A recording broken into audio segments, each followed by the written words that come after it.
बुधवार दिनांक 12 ऑगस्ट 2026 रोजी दीप अमावस्या साजरी केली जाईल।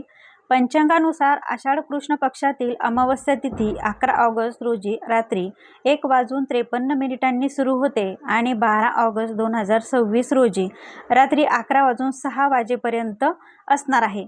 उदय तिथीनुसार 12 ऑगस्ट हाच दीपपूजनाचा मुख्य दिवस आहे, तर त्यामुळे याच दिवशी आपल्याला दीपपूजन करायचे आहे।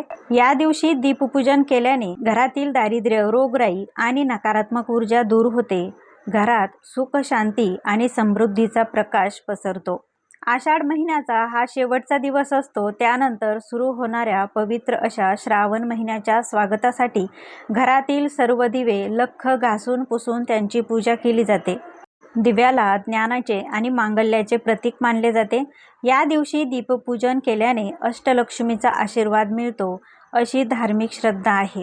हिंदू संस्कृतीत मुलांना वंशाचा दिवा किंवा घराचा प्रकाश मानले जाते, त्यामुळे या दीप अमावस्येला लहान मुलांना खास महत्त्व दिले जाते। या दिवशी घरातील लहान मुलांना पाटावर बसवून दिव्याने ओवाळले जाते, म्हणजेच त्यांचे औक्षण केले जाते।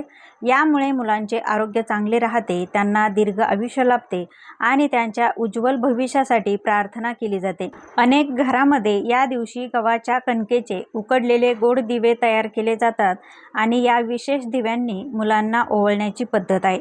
मंडळी, तुम्हाला याचा सविस्तर व्हिडिओ पाहायचा असेल तर त्रिकोणावर क्लिक करा, म्हणजे तुम्हाला पूर्ण दीप अमावस्याबद्दलची संपूर्ण माहिती तुम्हाला या व्हिडिओत मिळून जाईल। धन्यवाद।